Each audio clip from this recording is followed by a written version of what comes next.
आपकी सुनीता केजरीवाल जी से क्या कुछ बातचीत हुई? सबसे पहले तो आप सबका स्वागत, आपके सभी दर्शकों का स्वागत। और आज हम यहाँ मिलने आए थे। वैसे तो राजनीतिक भाषा में इसको शिष्टाचार मुलाकात कहते हैं, लेकिन मैं व्यक्तिगत तौर पे समझता हूँ कि ये हमारा एक आत्मीय मुलाकात थी, इस लिहाज से कि ये देश में जो परिस्थिति है अभी, जिस तरह से तानाशाही चल रही है, किसी को भी पकड़ करके बिला वजह जेल में बंद कर देना, इस तानाशाही के ख़िलाफ़ हम लोग पिछले कई सालों से लड़ रहे हैं और तानाशाही के ख़िलाफ़ इस लड़ाई में हम सब एकजुट हैं। तो उनसे हम ये बात कहने के लिए, उनको बताने के लिए कि इस लड़ाई को हम लोग सब मिल कर के लड़ेंगे, एकजुट होकर के लड़ेंगे और देश में संविधान और लोकतंत्र को जिस तरह से समाप्त किया जा रहा है, इसको हम लोग बचाएंगे, संविधान को भी, देश को भी, और इस तानाशाही को ख़त्म करेंगे। चुनाव को लेकर कोई बातचीत हुई, कैंपेन को लेकर खासतौर पे, क्योंकि वो 4 सीटों पे चुनाव प्रचार कर रही है, क्या आपने डिमांड की कि हमारी सीट पे भी आए? क्योंकि नहीं, 4 सीट पे हम चुनाव नहीं लड़ रहे हैं, हम 543 सीट पे चुनाव लड़ रहे हैं। हम इंडिया अलायंस के सब लोग जो है घटक दल हैं और ये अलायंस पूरी तरह से एकजुट है। दिल्ली की भी 7 सीट पे चुनाव लड़ रहे हैं। तो जो भी हम लोग रणनीति बना रहे हैं वो किसी एक प्रत्याशी के लिए या एक पार्टी के लिए नहीं बना रहे हैं, वो दिल्ली के लिए बना रहे हैं, दिल्ली के लोगों के लिए बना रहे हैं, क्योंकि ये दिल्ली के लोगों के आत्मसम्मान का सवाल है। किसी को, एक व्यक्ति को सांसद बनाने का सवाल नहीं है, किसी एक व्यक्ति को प्रधानमंत्री बनाने का सवाल नहीं है, एक पार्टी की सरकार बनाने का सवाल नहीं है।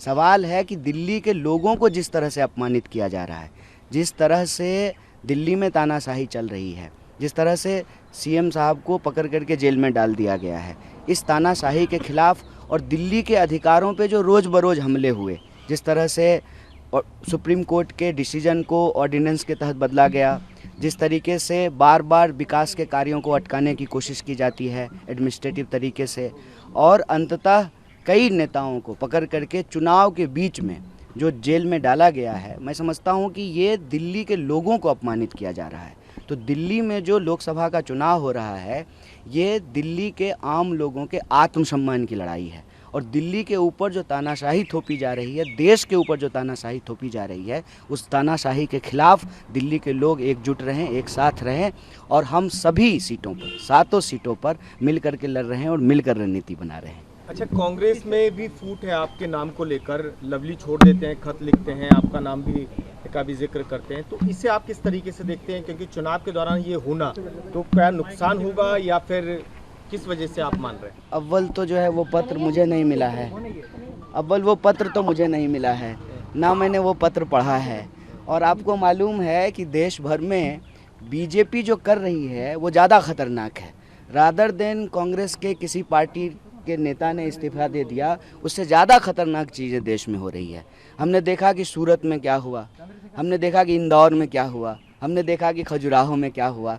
मैं तो दिल्ली के लोगों को भी कह रहा हूँ कि आप सौभाग्यशाली हैं, आपके पास मौका है कि आप वोट दे पा रहे हैं, आपके प्रत्याशी टिके हुए हैं, तो आप वोट दीजिए, क्योंकि आपको जो ये वोट देने का अधिकार मिला है, ये आपके पास रहेगा कि नहीं रहेगा, पूरे देश की सूरत जो है वो सूरत जैसी बन जाएगी, इस पर विचार करना चाहिए और इस पर चर्चा करना चाहिए। चुनाव के दौरान पार्टी के भीतर प्रत्याशी को लेकर के या किसी नेता का इस्तीफा होना, ये कोई नई बात नहीं है।